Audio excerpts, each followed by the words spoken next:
Falado? Esse é o seu lado.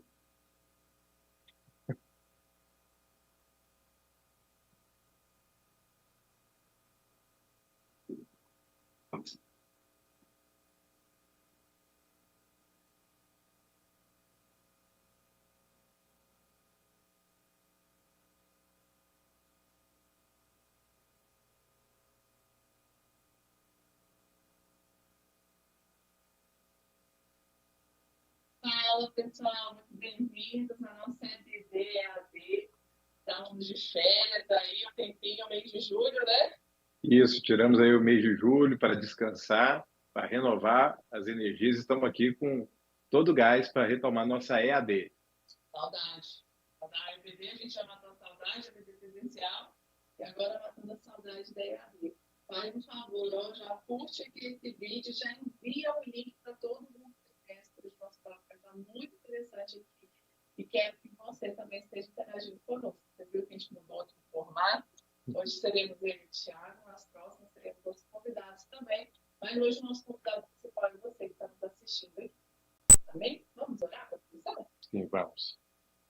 Senhor, nós te damos graça pela tua bondade, pela tua fidelidade, e que nós podemos estar aqui, Senhor, para transmitir a tua palavra, Senhor.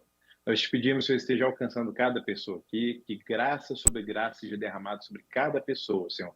Abre o entendimento de cada um, que eles tenham fome e sede pela tua verdade, Senhor. Porque aquele que está firmado na verdade, Senhor, não é enganado. Senhor, que a palavra seja uma âncora, Senhor, na alma de cada pessoa aqui, que eles possam andar, perseverar e conquistar tudo aquilo que o Senhor tem prometido para eles. Se nós oramos no nome de Jesus. Amém. Abrindo a nossa nova temporada com chave de ouro.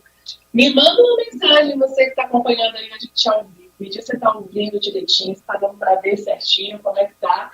E estou esperando a pergunta de vocês, e não sua pergunta, a sua participação também, sabe como é?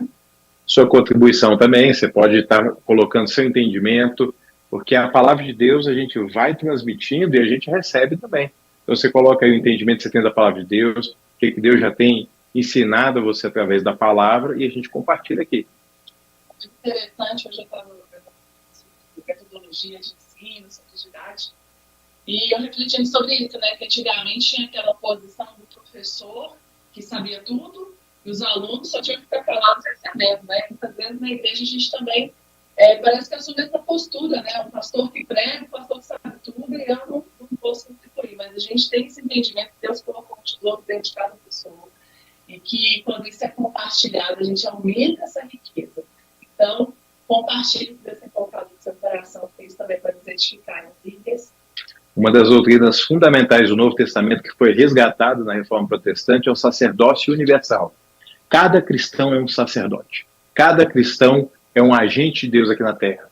Jesus disse, vocês são a luz do mundo. Cada pessoa que nasceu de novo tem o Espírito Santo e essa pessoa é o embaixador de Cristo. Então, existe os dons ministeriais, existem os pastores, os professores, os profetas, os evangelistas, os apóstolos. Agora, cada cristão é um embaixador, cada cristão é voz de Deus aqui nessa terra. Nós acreditamos nisso. O Espírito Santo foi derramado sobre toda a carne, todo aquele que crê no nome de Jesus pode falar pelo Espírito de Deus. Então, compartilhe aqui com a gente que Deus tem falado ao seu coração. E esse mês o tema, né? O livro escolhido para nós estudar foi o livro de Filipenses, conhecido como a Carta da Alegria. Você sabia que o livro de Filipenses era a Carta da Alegria? E a primeira aula nós começamos falando sobre o contexto, sobre o autor, sobre os destinatários dessa carta. E eu queria falar aqui, Thiago, qual é a importância da gente, antes de ler um livro, antes de estudar um texto, a gente saber o contexto. Essa primeira coisa que a gente passou na aula, né? Quem era o apóstolo Paulo, da onde ele veio, aonde ele estava, para onde ele foi, o que tinha acontecido naquele momento, quem eram os filipenses, não era uma pessoa, era um povo de uma cidade, o que tinha nessa cidade, qual a importância da gente ter esse pano de fundo histórico antes de começar a ler um texto? Muito boa pergunta. Faz toda a diferença. Quando você entende o contexto, a cultura, para quem que foi escrito naquele contexto, a aplicação para os dias de hoje, ela vai ser mais certa. Você não vai ficar tentando encaixar o versículo na sua realidade. Você vai saber exatamente para que ele serve, para que ele foi escrito. A carta de Filipenses é conhecida como a carta da alegria.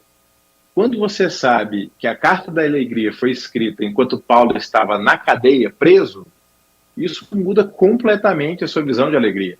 Não é a carta da alegria porque Paulo estava num resort, porque Paulo estava passeando. Pelo contrário, ele estava encarcerado. Imagina, gente, se prisão hoje em dia já é uma coisa complicada, imagina 2.000 anos atrás, sem direitos humanos, com estrutura totalmente precária, sem sistema sanitário. Imagina como que não era uma prisão há 2.000 anos atrás. E Paulo estava falando o tempo todo da alegria que ele tinha em poder testemunhar de Jesus mesmo estando preso, de ficar sabendo de como que o evangelho estava se espalhando. À medida que as pessoas sabiam que Paulo estava preso, eles falavam, bem, se ele está preso por causa do evangelho, eu tenho que pregar esse evangelho, porque eu estou livre. E Paulo ficava alegre com isso. E a verdadeira alegria é de dentro para fora, não depende das circunstâncias externas. Então, quando você entende todo o contexto cultural, histórico, até linguístico, faz toda a diferença na sua compreensão das escrituras. O que era essa cidade de Filipos? Como que ela aparece na Bíblia? Então, a cidade de Filipos, ela fica ali na Macedônia, que é a região ali da Europa, que foi a primeira igreja fundada fora do contexto da Ásia, foi a primeira igreja fundada na Europa. E a gente vê essa história em Atos, no capítulo 16. O apóstolo Paulo, ele já estava na sua segunda viagem missionária e ele estava tentando pregar o evangelho. Então ele buscou ir para um canto, aí Deus não permitiu, tentou ir para outro canto, o Espírito Santo falou que não, e à noite ele teve uma visão da Macedônia, falando assim, vem para Macedônia nos ajudar. Aí quando ele acordou, ele falou assim, a gente tem que ir para Macedônia. Então ele juntou toda a equipe que estava naquela viagem missionária, e eles partiram em direção à Macedônia. E Filipos era uma cidade muito importante ali, que era uma colônia romana, então era uma porta de entrada ali para a Macedônia. Foi onde Paulo começou a ministração. E quando a gente vai ver Atos capítulo 16, quebram muitos paradigmas que às vezes as pessoas têm em relação à Bíblia.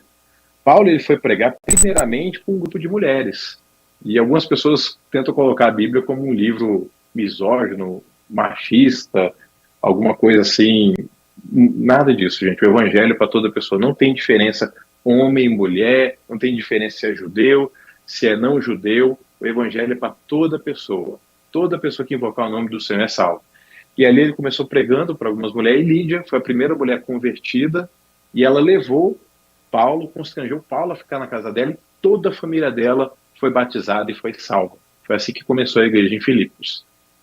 É interessante. Paulo cita várias mulheres, né, durante as cartas, a jornada dele. Ele faz questão, né, de ressaltar a importância que essas mulheres tiveram no avanço do evangelho, no acolhimento da igreja em suas casas, porque a Bíblia fala muito sobre a hospitalidade, né?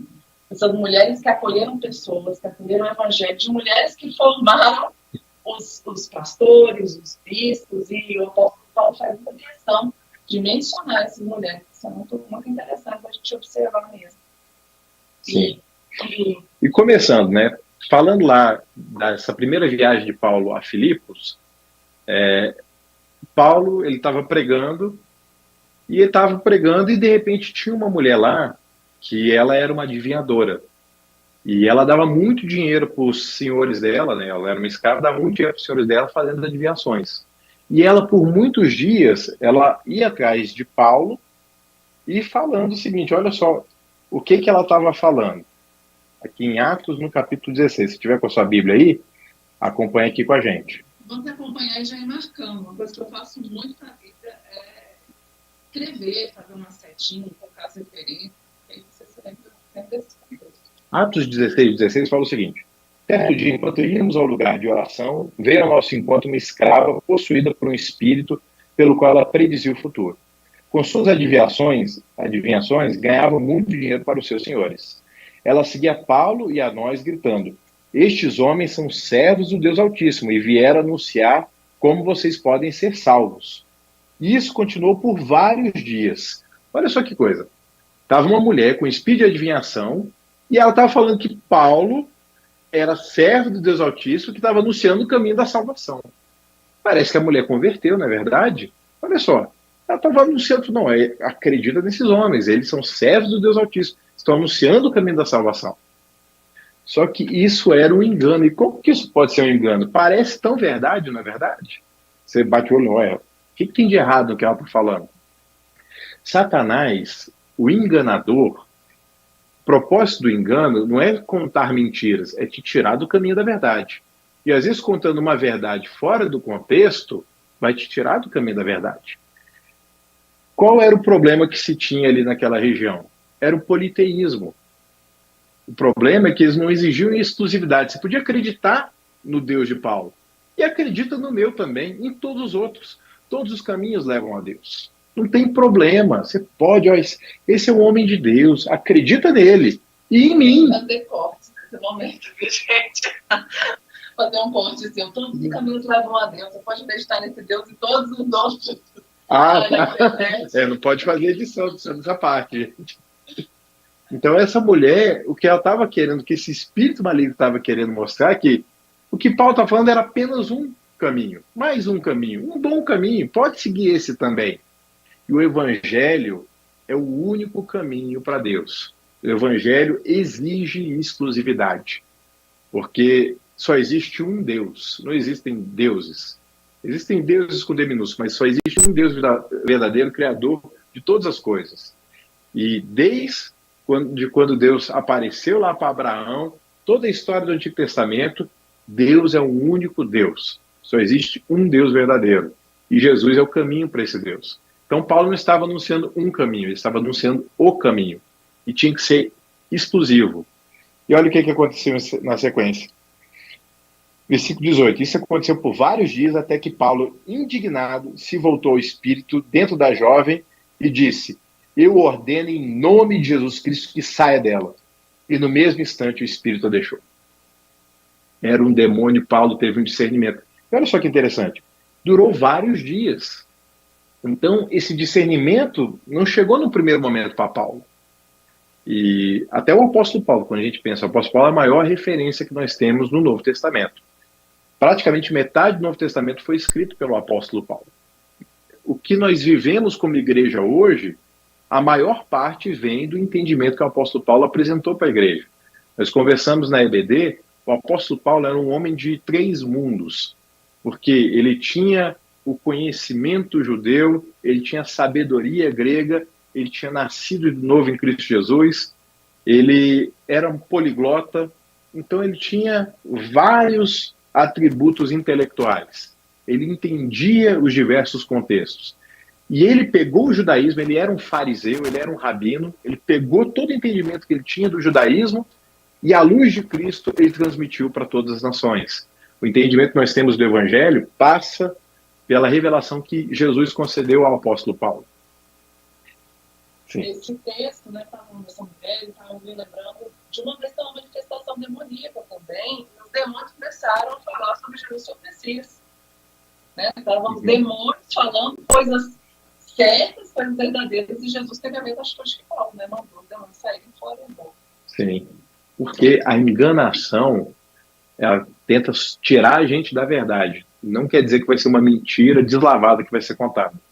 Às vezes é uma verdade fora do contexto. E aqui estava contando uma verdade, mas num contexto idólatra, num contexto de politeísmo.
Oi, Gui, ficou sem áudio?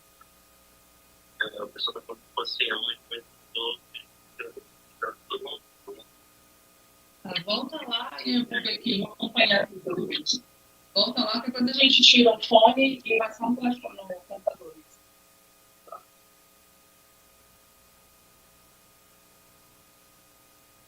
Volta lá. Né?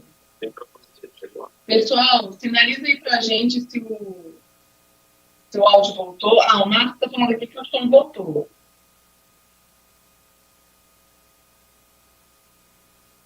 Então, vamos continuar? Agora é saber onde que parou. O que vocês não ouviram? Onde que a gente parou?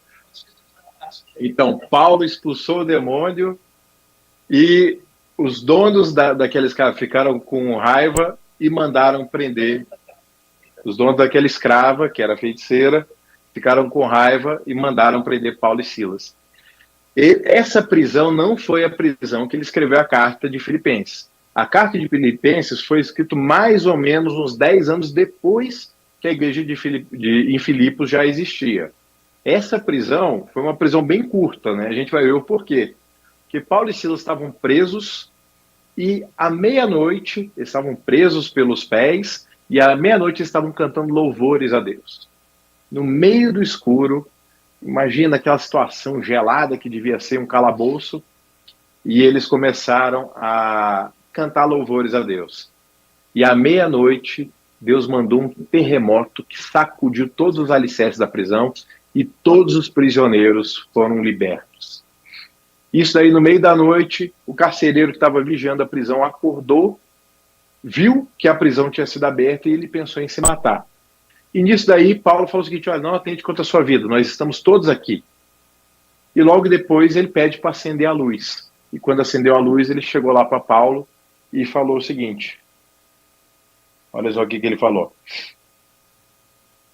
O carcereiro mandou que trouxessem luz e correu até o cárcere, onde se prostrou tremendo de medo diante de Paulo e Silas. Então ele os levou para fora e perguntou: senhores, que devo fazer para ser salvo? E aí um versículo muito famoso que está aqui, que é o seguinte: e eles responderam: creiam no Senhor Jesus e você e sua família serão salvos. Aquele homem estava para se matar, achando que ele tinha fracassado na sua missão, no seu trabalho, e Paulo, provavelmente por uma revelação, porque imagina, se não tinha luz, o Espírito Santo falou para Paulo: olha, fala para aquele homem ali para ele não se matar. Paulo não tinha condição de estar vendo isso, né? E aí aquele homem foi lá, desceu até a prisão e se prostrou e falou: o que eu preciso fazer para ser salvo? Creia no Senhor Jesus. E ele e a sua casa, todos foram batizados no nome do Senhor Jesus. Uma coisa que é interessante é o seguinte: muita gente fala desse versículo, creia no Senhor Jesus, será salvo você e a sua casa, como se fosse uma promessa para todos os cristãos. Se eu me convertir, automaticamente todo mundo vai se converter. Não é isso que a Bíblia está dizendo. Isso daqui foi uma palavra específica para aquele homem. E falou: olha, se você crer, toda a sua família vai ser salva. E precisa ter arrependimento individual para que cada pessoa seja salva. Se você se converteu na sua família, você é a luz na sua família. Então você tem que dar o testemunho de Jesus para que o evangelho seja agradável para as pessoas ao seu redor. Não vai ser só pelo fato de você se converter que automaticamente é promessa, uma hora eles vão se converter. Não é isso que a Bíblia diz. Muito pelo contrário, se você for ler 1 Coríntios capítulo 7, fala que até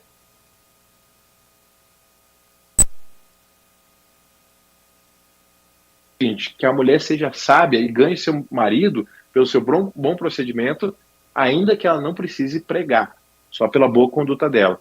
Então, o nosso testemunho dentro de casa, o que nós falamos no momento certo, o fruto do Espírito é o que vai fazer com que o evangelho seja agradável.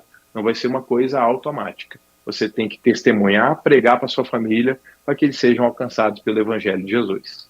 Toda essa história aconteceu ali na cidade de Filipos, isso. Imagina como essa história reverberou, como essa mensagem se propagou e como essa igreja pode começar a conhecer o evangelho através de um milagre, como esse que até hoje, né, mexe com o nosso coração.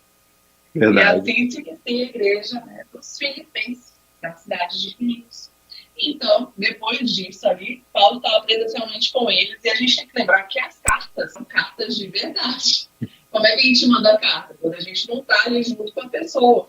Às vezes a gente lendo, fica parecendo que Paulo estava falando e alguém foi escrevendo, né? E estava falando com aquelas pessoas, mas de verdade era uma carta. Então, Paulo estava em uma localidade distante, enviando cartas para essas pessoas com quem teve contato naquela época. E o pastor Tiago comentou aqui que nesse momento onde Paulo estava bem encarcerado. Então, ele vai e quer mandar uma mensagem para essa igreja. E é muito impressionante que ele começa e o tempo todo você vai ver Paulo falando de alegria, de felicidade, da satisfação que ele tem, independente de qualquer circunstância. E outra coisa que alegrava muito o coração de Paulo é que a igreja de Filipos era uma igreja muito saudável, uma igreja que se desenvolveu no evangelho. Tinham igrejas bem problemáticas. A gente lê, por exemplo, quando Paulo escreve para a igreja que ficava em Corinto, era uma bagunça a igreja. Tinha tudo quanto é tipo de pecado, disputa, doutrina errada. Até os dons espirituais estavam usando para motivos errados. Tinha uma confusão com o dom de línguas. Essa confusão acho que acontece até hoje, né? Porque eu acredito que é o dom que mais gera curiosidade nas pessoas, né? Que ele é um pouco diferente dos outros dons do Espírito Santo, né? Porque foi a primeira manifestação, né? Na nova aliança, quando o Espírito Santo desceu. A gente vê que as línguas é um dom da dispensação da nova aliança. Você não vê línguas no Antigo Testamento. No Antigo Testamento você via milagre, você via o maná que descia do céu, água saindo da rocha, morto ressuscitando, você via cura, como Naamã foi curado por meio de Eliseu, você via profecia para tudo quanto é quantos profetas tem no Antigo Testamento, visões, discernimento de espírito, palavras de sabedoria, coisas a respeito do futuro. Todos os dons que a gente vê no Novo Testamento, que ela fala lá em Coríntios, a gente via no Antigo Testamento, menos línguas. Línguas é uma coisa dessa dispensação. O próprio Senhor Jesus falou, né? Quem crê e for batizado será salvo, quem não crer será condenado. E estes sinais acompanharão os que creem, em meu nome expulsarão demônios e falarão novas línguas. É algo novo, era algo que nunca tinha acontecido, que é uma coisa distintiva da nova aliança em relação à antiga aliança. Mas não é isso que a gente está falando aqui hoje, né? Mas eu sei que é uma coisa que muita gente tem curiosidade e a gente pode estar falando disso. Inclusive, se alguém quiser fazer alguma pergunta sobre isso aqui, fica à vontade. Pode mandar essas perguntas aí, pessoal. E a igreja de Filipos era uma igreja muito saudável, uma igreja que investia na obra missionária, eles ofertavam na vida do apóstolo Paulo e das outras pessoas para que o evangelho pudesse ser propagado. Era uma igreja bem firme na doutrina, você não vê correções duras sendo feitas para aquela igreja. A igreja mais elogiada de todas que Paulo escreveu. Então a gente já vê que era uma igreja muito diferenciada, uma igreja bem distinta. E a carta começa, geralmente, né, começa com a pessoa que está escrevendo se apresentando. Aqui começa com Paulo e Timóteo, né, servos de Cristo. E é o que a gente ressaltou ontem, né, Paulo, quando ele ia se apresentar, ele não falava, eu sou o apóstolo Paulo. Ele falava, Paulo, apóstolo, para depois colocar o que ele fazia. Exato. E Paulo, ele gostava de se apresentar como escravo de Cristo, como servo de Cristo. E ele fala claramente que nós não somos mais escravos do pecado. Nós não estamos mais debaixo de um jugo de escravidão, que era o escravo do pecado, a lei que empurrava o homem ao pecado. Nós fomos libertos. E nós nos sujeitamos à lei de Cristo. Então nós nos tornamos escravos por amor. Nós nos tornamos servos por amor. Então essa servidão por amor é algo que agrada a Deus. Quando nós nos relacionamos com Deus é interessante, porque Deus é nosso Pai, então nós somos filhos de Deus. Só que Ele é Senhor, então nós temos que entender que Ele é soberano, Ele está acima de nós. Além disso, Jesus, Ele é nosso amigo, então também é nosso amigo, e Ele é rei, e nós somos súditos. Então nós somos súditos, filhos do rei, amigo do rei e escravo, tudo ao mesmo tempo. E a gente tem que entender discernir esse momento, para a gente não achar que a gente é uma coisa ou outra. Nós somos tudo isso ao mesmo tempo, né? Nós somos filhos de um Deus que é rei, que é soberano, que faz o que ele quer, que é amoroso e que nos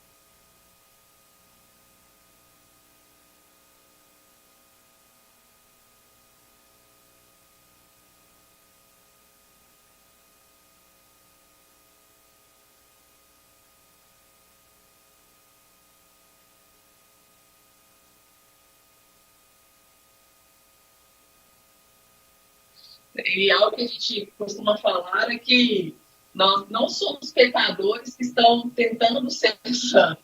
Nós somos santos que de vez em quando pecam. Aquele tempo você dá lá do futebol, do jogador de futebol profissional e do ocasional. Porque uma coisa é você ser jogador de futebol profissional, você vive daquilo. Outra coisa é você o jogador de fim de semana, de vez em quando você bate uma bola quando dá. É a mesma coisa em relação ao pecado. Nós não somos profissionais do pecado. Ocasionalmente o pecado acontece na nossa vida, né? Um acidente de percurso. Tinha uma frase que eu aprendi logo cedo que é a seguinte: nós não somos pecadores lutando para ser santos. Nós somos santos lutando contra o pecado. A nossa nova natureza é santa. Por quê? O sangue de Jesus nos purifica de todo pecado. E quando nós estamos em Cristo, nós somos santificados pelo Senhor Jesus. Isso não quer dizer que nós somos pessoas isentas de erro. Muito pelo contrário. 1 João, o apóstolo João fala o seguinte, que aquele que diz que não peca, está se enganando. Então é um engano a gente achar que a gente não vai pecar aqui na Terra. Mas nós podemos vencer o pecado, sim. Nós podemos lutar contra o pecado. E o Espírito Santo é que nos conduz para essa vida diferenciada, uma vida na luz, não uma vida nas trevas.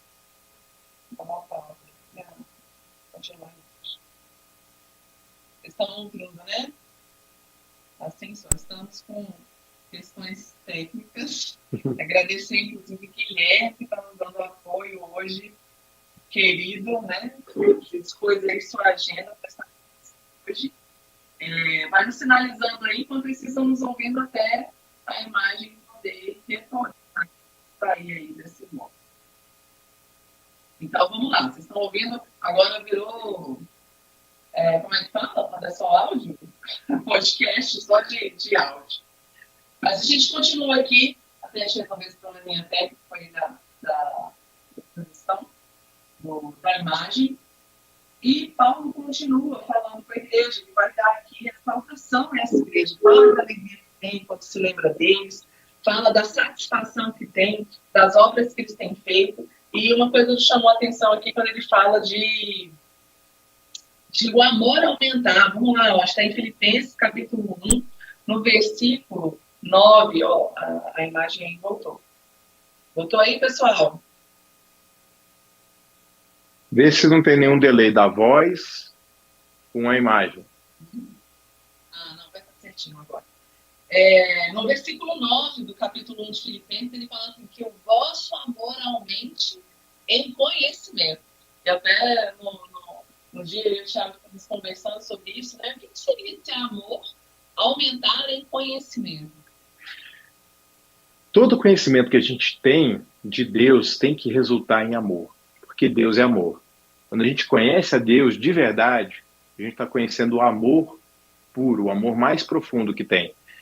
Não tem como uma pessoa crescer em amor, crescer em conhecimento sem crescer em amor. Tem que estar andando junto, porque o conhecimento de Deus te leva a amar mais.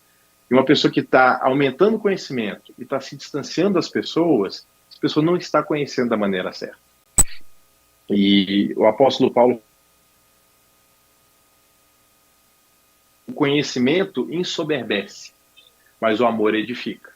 Então, uma pessoa que valoriza só o conhecimento, ela vai ficar com a cabeça inchada e com o coração vazio. E não é essa a vontade de Deus. Deus quer que a gente tenha muito conhecimento para poder amar e auxiliar muitas pessoas. Nosso conhecimento tem que gerar fruto, tem que gerar salvação, tem que gerar edificação, consolo, cura para outras pessoas. Inclusive a palavra que fala do ensoberbece, que fala de incha, né? O conhecimento, ele incha, infla. E às vezes as pessoas usam isso para não estudar, né? Para não correr atrás de conhecimento, falando, que a Bíblia fala que a letra mata. O conhecimento deixa a pessoa soberba. Mas não é exatamente isso que a Bíblia não está condenando o conhecimento. Tanto que ela fala, busquem e prossigam, né, em conhecer ao Senhor. Nós temos que nos debruçar na palavra, mas isso não pode romper nosso a ponto da gente esquecer qual é o propósito da gente conhecer. Sim. Qual é o propósito do meu conhecimento? Todo o propósito de Deus, toda a vontade de Deus vai desembocar em servir pessoas, em amar pessoas. Se seu conhecimento está servindo só para você ficar anotando quem você é, onde você chegou, exibindo seus diplomas na parede, esse conhecimento não serve para nada. Seu conhecimento tem que aumentar junto com a amor. Isso. É importante você conhecer muito, para você poder amar melhor e amar da maneira correta. E até esse versículo que a Natália falou, né? Que a letra mata, mas o Espírito vivifica. Quando você vai ver o que Paulo está falando lá em 2 Coríntios capítulo 3, ele não está falando da letra escrita, ele está falando da letra da lei de Moisés. Aquela letra da lei de Moisés que mata. E é o Espírito, a lei do Espírito, da nova aliança que traz a vida. Não está falando da letra do estudo que mata. É a letra da lei de Moisés. Estava comparando as duas alianças. Mais uma vez, por isso que é tão importante você entender a Bíblia no seu contexto. Você não pegar um versículo e usar ele para uma coisa que ele não quer significar. Ele continua falando, ele vai começar a falar do sofrimento, né, que ele está enfrentando na prisão, e vai falar como a guarda do palácio ficou curiosa, né, com relação à presença de Paulo ali. Ele fala, gente, tudo isso se converteu, na verdade, numa oportunidade para que o evangelho chegue mais longe. Paulo, ele falou, bem, eu estou preso, todo mundo aqui sabe que eu fui preso só por causa de Jesus. Não foi porque eu matei, não foi porque eu roubei, não foi porque eu deixei de pagar meus impostos, foi porque eu preguei o evangelho. E ele estava conseguindo pregar para toda a guarda pretoriana que estava lá fazendo a vigia dele. Então eu falei assim, olha, eu arranjei agora um público cativo que eu posso discipular eles todos os dias. Tudo era motivo de alegria para Paulo. Paulo não achava que nada estava fora do controle de Deus. Tinha certeza de que tudo que estava acontecendo com ele ia resultar em glória para o nome de Jesus. O Rafael comentou aqui, cuidado para não se tornar como os fariseus, com muito conhecimento da palavra e pouco conhecimento do amor de Cristo. Exatamente. Isso é central. A gente tem que conhecer um Deus de amor. Quanto mais você conhece as Escrituras, quanto mais você conhece a palavra de Deus, mais você tem que transbordar do amor de Deus. E Paulo falou o seguinte, né, que ele para as pessoas não entenderem a prisão dele como uma vergonha. Ele fala assim, isso não é uma vergonha de forma alguma, é um privilégio, né? Eu não tenho, foi até emocionante. Assim, o Tiago começar a ler o versículo, ele não conseguiu mais ler, emocionou. Eu falei, o que aconteceu? Eu falei para ele depois, acho que eu nunca vi, né? Ele falou assim, o versículo é muito forte, eu não programei aquilo, na hora que foi. E foi, né? Eu preparar a aula e tudo, e tá tudo pronto lá na hora. Quando eu fui ler o versículo, o Espírito Santo veio sobre mim e de repente eu não consegui mais falar. Assim, eu parei, porque o amor de Cristo nos constrange. É constrangedor quando você vê como Deus fez tanta coisa por nós e às vezes a gente fica paralisado por coisas tão pequenas e questionando e murmurando, reclamando. E Deus já fez tanta coisa por nós, a gente tem motivo para agradecer o tempo todo.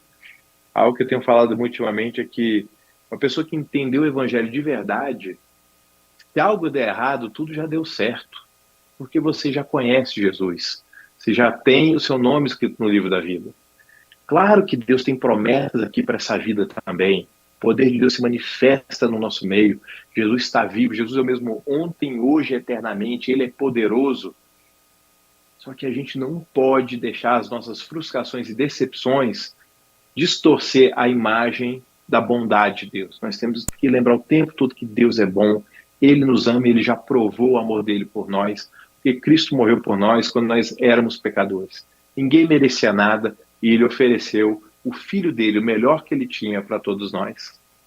E a diferença é essa, né? A gente até relacionou lá com a 1 Pedro, que fala, né, que a gente pode ser perseguido e se mulher ser perseguido por estar fazendo a justiça e não por estar fazendo coisas erradas, que isso sim envergonharia o nome do Senhor, né? Uma coisa diferente, às vezes um cristão evangélico é preso porque estava fazendo coisas erradas, estava se corrompendo, roubando, mentindo, né? Ou ocultando coisas, e ali foi contra a lei, ele foi preso por essa motivação. E às vezes as pessoas querem converter isso como se comparar, né? Até é injusto isso, comparar com um apóstolo Paulo. Paulo também estava preso, o evangelho foi perseguido. Não. Não é esse tipo de coisa que honra o Senhor. O que honrou o nome de Jesus na prisão de Paulo foi porque ele era inocente. Assim isso como gritava, Jesus, né, diante das pessoas. Mas o que se vê? Inclusive, quando quiseram libertar ele, ele falou assim, cara, se você não tivesse apelado para Roma, eu te libertava embora, porque não tem nada que te acuse. que Paulo também ficou preso em Cesareia, e ele foi levado para o governador, e ele falou, olha, se ele não tivesse apelado para César, ele já podia estar livre, porque ele não cometeu nenhum crime. O que aconteceu é que ele estava pregando algo que os judeus não gostaram. No começo, as pessoas entendiam o evangelho, principalmente os gentios, como uma seita do judaísmo. Eles achavam que era um problema dos judeus. Tem os saduceus, tem os fariseus, tem os essênios, agora tem o do caminho, que é os evangélicos, né? E é conhecido como do caminho. Aí mais uma seita aí, eles estão achando que tem um tal de Jesus aí que morreu, mas Paulo afirma que ele está vivo. E era esse negócio que eles não conseguiam entender, né? Por que esses caras falam com tanta energia, com tanta convicção? E as pessoas queriam ouvir Paulo, porque o evangelho tem que ter essa convicção. As pessoas vão te ouvir quando você tiver certeza do que você está falando. Quando você tem certeza que Jesus está vivo, Jesus tem um plano para cada pessoa, você vai falar com fé. E as pessoas vão te ouvir. Semana, uma frase falando o seguinte, não diga que a perseguição é porque, na verdade, é uma colheita. Então, se você está passando por esse nível de perseguição, por esse nível de situações, de problemas, fala, eu fiz alguma coisa para isso estar acontecendo? Eu falhei em algum momento? Realmente eu provoquei essa situação? Se você tiver provocado, irmão, tem caminho, se arrepende, muda, gente, vamos prosseguir. Agora, se de fato você não fez nada para merecer, e aí parece que é o momento que a gente tem que ficar mais triste, mais se sentindo injustiçado, é a hora que a gente tem que celebrar. Porque é isso que a carta de Filipenses ensina para nós, né? Que é uma alegria sofrer injustiças por causa do nome de Jesus. Outra coisa também que ele vai falar sobre algumas pessoas que não gostavam dele e que estavam propagando o evangelho com motivações erradas. Então, uma das perguntas que a gente lançou ontem, eu queria falar mais sobre ela aqui.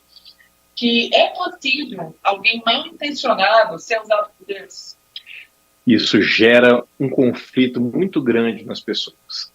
Porque as pessoas veem alguém falando de Deus com muita propriedade, até com muito conhecimento, pessoas se convertem, pessoas às vezes até experimentam bênçãos, são curadas, e aquela pessoa não tem uma vida alinhada com Deus.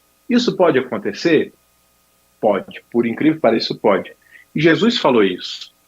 Quando está lá no Sermão da Montanha, em Mateus capítulo 7, Jesus disse, nem todo aquele que me diz, Senhor, Senhor, vai entrar comigo no reino dos céus. Vamos ler aqui? Mateus 7, versículo 21. Fala assim, nem todos que me chamam Senhor, Senhor, entrarão no reino dos céus, mas apenas aqueles que de fato fazem a vontade do meu Pai que está nos céus. No dia do juízo, muitos me dirão, Senhor, Senhor, não profetizamos em teu nome, não expulsamos demônios em teu nome, e não realizamos muitos milagres em teu nome? Eu, porém, responderei, nunca os conheci. Afastem-se de mim, vocês que praticam a iniquidade. Aqui Jesus está falando algo que é muito forte, porque as pessoas podem ser usadas por Deus e não serem aceitas por Deus.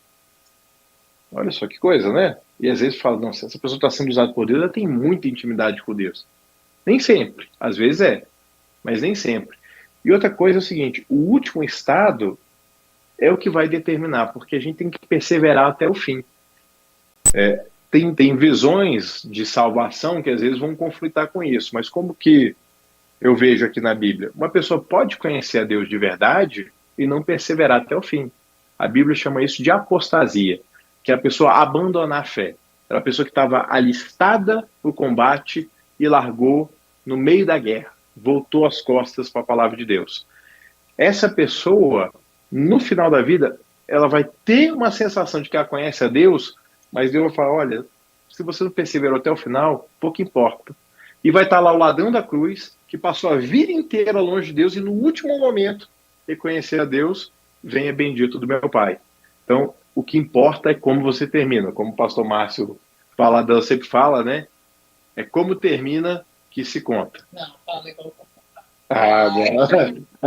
Querido! É como termina que como é que é? É como termina que se conta. Aleluia! Vá até o final, querido. Vá dando glória a Deus, persevere, que o Senhor é bom. Maravilhoso, gente. Maravilhoso. E a gente está online, né? Então, não pode chegar nele. Ai, gente, glória a Deus. Então, é isso. Ó. Deus está mais preocupado com a sua salvação do que com o que você pode fazer para ele, Pai. Então, às vezes a gente fica muito focado no fazer, no produzir, e principalmente, né, no mostrar para os outros, né, viver de uma aparência vazia. E, na verdade, Deus está se importando mais com você. Né? Claro que Deus quer te usar, que Deus quer, através da sua vida, o versículo para nós decorarmos, Filipenses 1, 21, o versículo para nós decorarmos, Filipenses 1, 21, onde o apóstolo Paulo vai falar o seguinte, né? Para mim, viver é Cristo e morrer é lucro. Eu comentei com o Tiago que quando eu me reconciliei com Cristo, eu estava ali com os meus 16 anos, eu tinha uma amiga da escola e ela acompanhou todo esse processo, uma amiga muito próxima, né? Na época, gente, eu vou revelar uma idade aqui, né? Na época a gente usava o MSN, eu lembro do MSN. E aí lembro do MSN, que a gente batia papo ali, né? E aí tinha um status, né? Você podia colocar um status, as pessoas colocavam algumas coisas, mostravam motivacionais. E certo dia eu entrei lá e coloquei esse versículo. Porque para mim eu viver a Cristo e morrer a lucro. Essa minha amiga pegou o telefone na hora, desesperada. Ela achou que eu estava querendo me matar. Ela falou, você tá doida? O que você está escrevendo? Morrer a lucro? Tira esse negócio daí. Eu falei, não, amiga. Deixa eu te explicar, né? E conversar com ela. E é muito importante a gente entender o contexto onde nós estávamos, o que eles estavam falando. Porque senão vai ficar parecendo que o desejar a morte é uma coisa tranquila, né? Paulo estava preso, passando dificuldade, então ele devia estar assim, para mim é melhor morrer, para mim é melhor acabar com essa Já vida. deu, cansei. E o morrer na luta que o apóstolo Paulo está falando, de forma alguma é um esgotamento, é uma desistência da vida, né?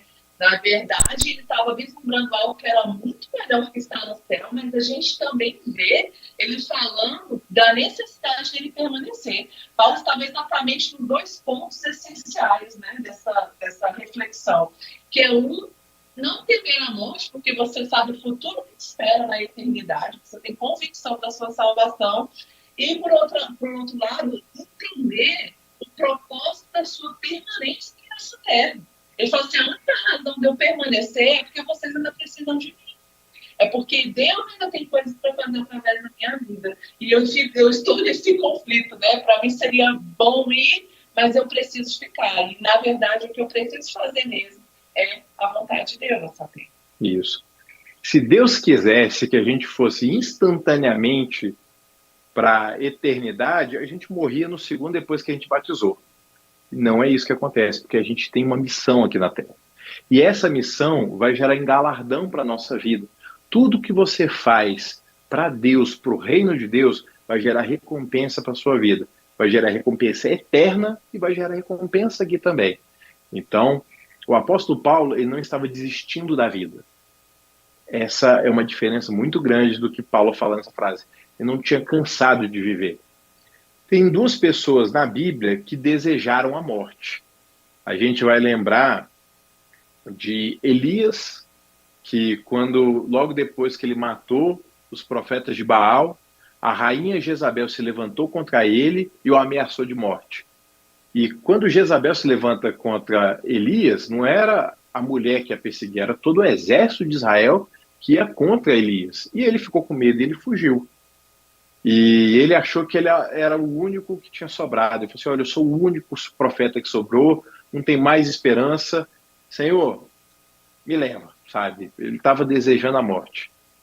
E Deus vai lá e fala para ele assim, Elias, ainda tem mais 7.000 que não se curvaram a Baal, tem mais gente aí, você não está vendo o cenário todo, e esse é o problema. Quando a gente está passando por uma tribulação muito intensa, nossa visão encurta. A gente consegue só ver o problema e a gente não está vendo o que está depois.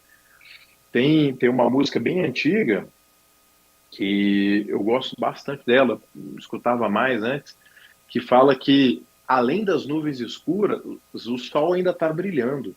A gente não está vendo o sol, mas ele está lá. E a nuvem vai passar. E eu vou ver o sol. E assim, o problema vai passar. Você vai passar por cima do problema. Não vai durar para sempre. E a gente fica com essa visão encurtada. E às vezes a gente tem que abrir a visão. E o que Deus estava falando ali com Elias é isso. Abriu a visão de Elias. Elias, você não é o único que sobrou. Ainda tem missão para você. Ele foi lá e deu missão para Elias. Você vai lá, vai ungir Jeú, você vai ungir Eliseu, ainda tem mais coisa para você fazer, ainda tem propósito na sua vida, Elias. Não acabou aqui.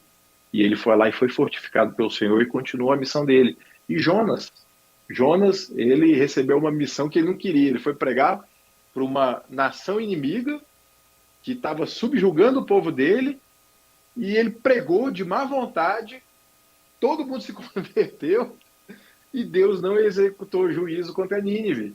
Aí depois ele ficou emburrado, ele foi para fora da cidade, e ele falou assim, Senhor, aí nasceu um pé de mamão, fez uma sombra, ele ficou feliz da sombra, aí veio um verme e matou o pé de mamão, ele ficou com raiva, Senhor, eu quero morrer. Olha, você ficou com raiva aqui, desejando a morte, porque essa árvore morrendo não está te dando mais sombra? Poxa, olha aquele tanto de gente lá em Nínive, o povo sem discernimento nenhum. Imagina, essas pessoas iam morrer, agora elas podem viver. Elas se arrependeram. E Deus ampliou a visão de Jonas também, né? Porque estava vendo só a maldade daquele povo, mas ele não conseguia entender que aquele povo era mau porque não conhecia a bondade de Deus. E quando eles ouviram a palavra de Deus, eles se arrependeram. Maus caminhos.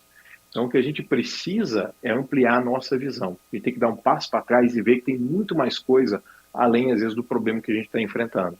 Refletindo nas três histórias, né? Elias, Jonas e o apóstolo Paulo, eu vejo quanto é importante a gente ser guiado pelo Espírito e ter convicções no nosso coração. Porque na hora de tomar decisões, você tem que ter as decisões pautadas pelas convicções que você carrega. E não pelo momento que você está enfrentando. A gente vai ver o apóstolo Paulo refletindo isso aqui, falando, olha, eu sei muito bem que quer passar por todas as circunstâncias, por todas as situações já passei, que a gente vai prosseguir no estudo, a gente vai ver que já passei por tudo, coisas boas e coisas ruins. Mas uma coisa é que eu estou posto naquele que me fortalece, independente do que esteja me acontecendo. Tem uma frase famosa,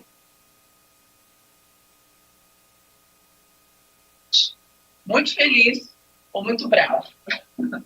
Tudo baseado nas emoções, né? Não é momento de se tomar decisões, porque as suas decisões têm que estar pautadas naquilo que você crê, as convicções Amém. Que você carrega, e não no momento que você está passando. Porque as circunstâncias passam, o momento muda, mas as decisões, muitas vezes, elas vão ter consequências para si. E é muito importante a gente entender que o apóstolo Paulo estava de frente com a morte. Quando ele fala assim, do morrer é lucro, eu preferia morrer e estar com Deus, mas assim, Deus vem e tira a minha vida. Ele estava todos os dias de frente com a morte. Cada dia, vamos dizer, que estava ali preso contra as pessoas, falando, fulano, vem aqui. Eu sou aí, não voltava mais. E todo mundo sabia que a pessoa tinha sido executada, tinha morrido. Então era mais ou menos assim, cara, quando o guarda vem, não sei se eu fico triste, se eu fico feliz. É nesse sentido, então, a gente não pode pegar esse exemplo, né, e mudar ele como se fosse algo bom, ficar desejando ou desistir da vida. A gente mencionou ontem um psiquiatra cristão, Ismael Sobrinho, que tem alguns livros escritos aí sobre psiquiatria, e ele falou que ele atende muitas pessoas. Ele fala assim, o crente, ele não fala suicidar. Ele fala assim, quero que Jesus volte logo. Eu quero me encontrar com Deus.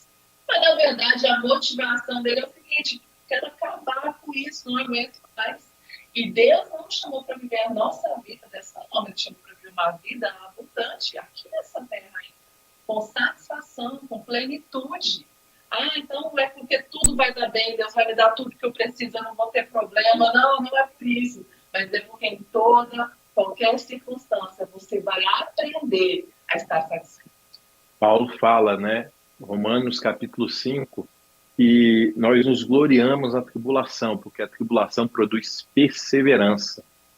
E a perseverança, ela vai moldando o nosso caráter e a gente se torna uma pessoa aprovada. E a gente vai tendo esperança, porque a gente já passou pelo ciclo completo.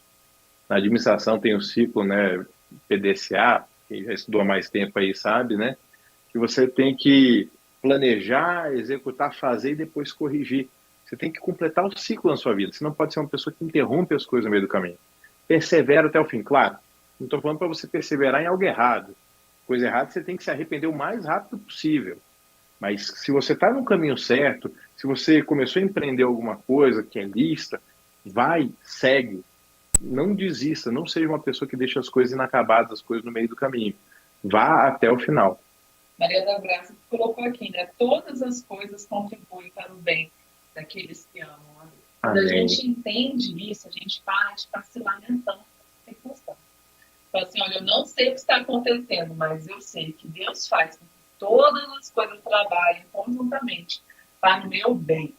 Ande nessa convicção de que a sua vida está nas mãos de Deus. E a Bíblia fala que aquele que é do Senhor, maligno, não toca. Para de ficar botando autoridade no nome do diabo. Esses dias tinha uma menina, né? O carro lá fundiu um motor, né?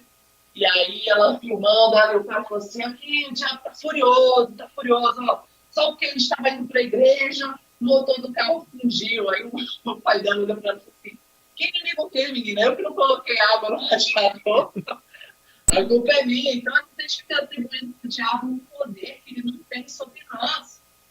Repreende esse maligno e fala assim, Satanás, você não tem poder sobre minha vida. A minha vida está nas mãos de Deus. Senhor, eu estou nas tuas mãos e a tua palavra me diz que tudo vai cooperar para o meu bem. Aguarde pacientemente na tribulação e você vai colher tudo que Deus tem para você. Amém. Vamos caminhando aqui já para o final. Então, só finalizando aqui, Paulo não desejava morrer para encerrar um sofrimento. Ele queria estar com Cristo, mas ele queria também estar com os irmãos. Paulo não estava desistindo da vida. Ele estava falando assim, olha, gente, eu tenho um entendimento tão profundo do que é a vida eterna, que se eu morrer vai ser lucro, eu vou ser promovido. Um cristão cheio do Espírito Santo, ele entende que a morte é uma promoção. E como é diferente quando você vai num enterro, num velório, de uma pessoa que conhece a Deus e de uma pessoa que não conhece a Deus. Eu já tive a oportunidade de ir em alguns, e é totalmente diferente, sabe? O ambiente, a perspectiva das pessoas é muito mais leve, né? Claro que a tristeza fica, a saudade fica, mas aquela certeza de que essa pessoa está muito melhor agora, independente de como foi a vida dela. Se foi uma vida com abundância, se foi uma vida com escassez, se de uma família estruturada ou desestruturada, pouco importa. Quando a pessoa morre em Cristo, essa pessoa ela passou para melhor, literalmente. Essa sim está desfrutando de uma alegria que a gente não consegue nem compreender direito enquanto a gente está aqui na Terra. E é isso, gente. Hoje abordando a introdução e o primeiro capítulo dos Filipenses. Quero agradecer você que está aí nos acompanhando. Até agora a Érica, Maria das Graças, o Álvaro, o Amel, Rafael e Kênia, a Miriam. Deixa eu ver quem mais está por aqui. Só que falou aí no chat. A gente vai responder algumas perguntas que colocaram lá no nosso Instagram. Marco, Edson, Luciano. Isso aí, pessoal. Agradecer a vocês. E só vamos pegar algumas perguntinhas. A gente soltou a caixinha. Todo dia a ver, a gente vai soltar a caixinha de perguntas lá no Instagram. E você pode enviar também a sua participação no final. E você pode ainda fazer as perguntas que a gente responde por lá também. Então, uma das perguntas é em relação ao espinho na carne de Paulo. O que era esse espinho na carne de Paulo? Vamos ver lá onde está esse espinho na carne de Paulo? Está em 2 Coríntios, aqui no capítulo 12. E fala o seguinte, aqui a partir do versículo 5. Da experiência desse homem, eu teria razão de me orgulhar, mas não farei. Na verdade, minhas fraquezas são a única razão de orgulho. Se quisesse me orgulhar, não seria insensato de fazê-lo. versículo 6, né? Não seria insensato de fazê-lo. Aí o 7. Ainda que eu tenha recebido revelações tão maravilhosas, portanto, para evitar que eu me tornasse arrogante, foi-me dado um espinho na carne, um mensageiro de Satanás para me atormentar e impedir qualquer arrogância. E Paulo fala o seguinte, versículo 8: em 3 ocasiões supliquei ao Senhor que me removesse, mas ele disse: a minha graça te basta, e o meu poder se aperfeiçoa melhor na sua fraqueza. Portanto, agora fico feliz de me orgulhar nas minhas fraquezas para que o poder de Deus se aperfeiçoe em minha vida. Paulo teve revelações tremendas, fala que ele foi ao terceiro céu, e para ele não se orgulhar foi dado um espinho na carne. Muitas coisas são faladas a respeito desse espinho na carne, o que pode ter sido, né? Algumas pessoas falam que pode ter sido alguma doença que ele teve, que ele buscou a cura e não conseguiu. Outras pessoas podem falar que foi a perseguição, a oposição que ele tinha, que era como se fosse um espinho na carne dele, o próprio povo judeu não aceitar o testemunho dele, mesmo ele tendo tido essa experiência tão profunda. E Paulo tinha um peso muito grande no coração de pregar para os judeus não aceitarem, e os gentios furarem a fila e aceitarem. E os judeus que foram os primeiros a receber a promessa ficarem de fora, e os gentios serem enxertados e aproveitar a promessa, né? Muitas coisas já foram faladas. O que a gente pode falar com certeza é o seguinte: o espinho na carne era um mensageiro de Satanás que atormentou Paulo para impedir que ele se tornasse arrogante. Então, era algo que ele estava lutando contra. Algumas pessoas falam o seguinte, que era algum pecado que ele estava tentando lutar contra. Não diz muito aqui. Espinho na carne é um termo que está lá no Antigo Testamento, no livro de Números.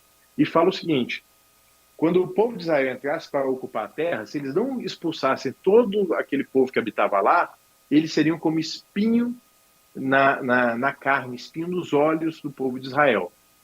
Então, talvez aqui estivesse falando de uma perseguição do povo dele. Mas pode ser essas outras coisas que eu falei também. A verdade é que, se a Bíblia não fala claramente, nós não podemos afirmar categoricamente. Então, tem coisas que não são reveladas a nós e a gente não deve ficar tentando adivinhar. Então, a gente aceita o que está escrito aqui. Era alguma coisa que ele estava lutando contra e Deus falou, vai ficar assim, eu não vou tirar isso. E explicou o porquê e ele aceitou e seguiu feliz, porque Deus respondeu a ele e falou qual era o propósito daquilo. Mais uma pergunta aqui sobre Romanos 9, na visão da igreja. Fala, pai, mais fala. Romanos 9, gente, fala de muita coisa, né? Então a pergunta ela foi muito ampla. Mas Romanos 9 é um trecho que fala muito da soberania de Deus. Ele fala do conceito da eleição e fala da predestinação. São algumas palavras que algumas pessoas têm até calafrio quando escutam, né? Assim, não vem falar desse negócio de predestinação que eu não gosto disso.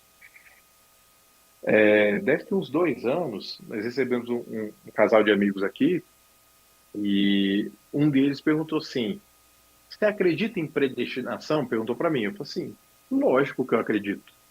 Aí ela falou assim, mas eu não acredito. Aí o marido falou, não, calma aí, você tem que acreditar porque está na Bíblia. Então predestinação é algo bíblico, eleição é algo bíblico. Como você entende a predestinação, que aí é a forma como você vai estar tendo essa interpretação. Como que nós vemos aqui, Romanos 9, Deus é soberano. A eleição é um conceito desde o Antigo Testamento. O povo de Israel foi escolhido por Deus, isso é eleição. E a Bíblia fala que nós somos eleitos, nós somos escolhidos por Deus.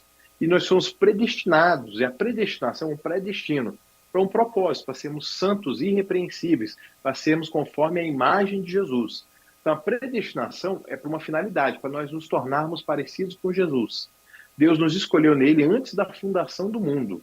Então tem um propósito para isso.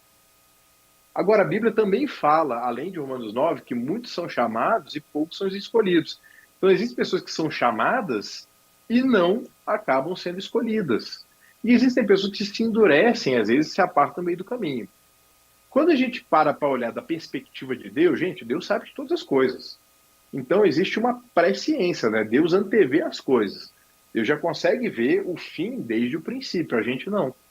Então a gente tentar entender quem que é escolhido, quem não é escolhido, desiste. Não é pra gente. Deus sabe de todas as coisas, nós não. O que nós sabemos é que nós temos que perseverar até o fim, nos santificar e buscar Deus. Porque sem fé é impossível agradar a Deus. A gente tem que perseverar na corrida da fé até o final, nos santificando e pregando o Evangelho. E agora, tentar dizer quem é e quem não é, gente, desiste. Não vai funcionar. É. Tem tanta coisa revelada que a gente tem que É verdade. conhecer, às vezes a gente fica se prendendo a buscar daquilo que é para a gente saber. Então é isso. Pronto, é isso. Muitíssimo obrigado pela sua participação. Nós queremos que você tenha fome e sede da palavra de Deus, fome e sede da justiça de Deus, e leia a palavra, busque memorizar um versículo. Nós falamos agora em Filipenses, para você estar memorizando pelo menos um versículo por semana. Você consegue, gente. Um versículozinho por semana. A gente até já deu a dica de quais os versículos. Memorize, porque no momento que você precisar, a palavra tem que estar dentro de você, que ela vai sair. E nem sempre vai dar para você olhar no Google, ou procurar no aplicativo da Bíblia, ou ver um chat GPT. Às vezes, no meio da conversa, você vai ter que mostrar o que você crê, qual que é a razão da sua esperança. Sempre tem que estar pronto. E um cristão, ele tem que ser uma pessoa que ama estar na presença de Deus pela oração e pela palavra de Deus. E pela comunhão da igreja também. Mas conheça a palavra de Deus. Busque entendimento da palavra de Deus. Leia a palavra de Deus. E depois que você lê a palavra de Deus, estude a palavra de Deus, que é um outro nível. Primeiro leia. E a própria leitura vai te levar ao estudo. Você vai ver que algumas coisas você precisa entender mais. E busque conhecimento, busque a revelação, busque a iluminação do Espírito Santo e seja uma pessoa que transborde do amor de Deus por onde quer que você ande. Amém. O Alisson chegou agora também. Salve, Alisson! E quero agradecer aqui especialmente Guilherme e muito obrigada por estar conosco aqui e proporcionar essa transmissão para todos os nossos queridos que estão acompanhando aí pelo YouTube. Domingo nós temos um encontro marcado às 9 da manhã na Lagoinha Brasília Capital. Vamos para a nossa segunda aula de Filipenses. Terceira aula. O segundo capítulo, a terceira aula. Terceira aula de Filipenses. Esperamos vocês. A gente está mergulhando na palavra de Deus. Deus te abençoe. Tenha uma excelente semana. Seja cheio da alegria. Em nome de Jesus. Deus abençoe. Tchau, tchau.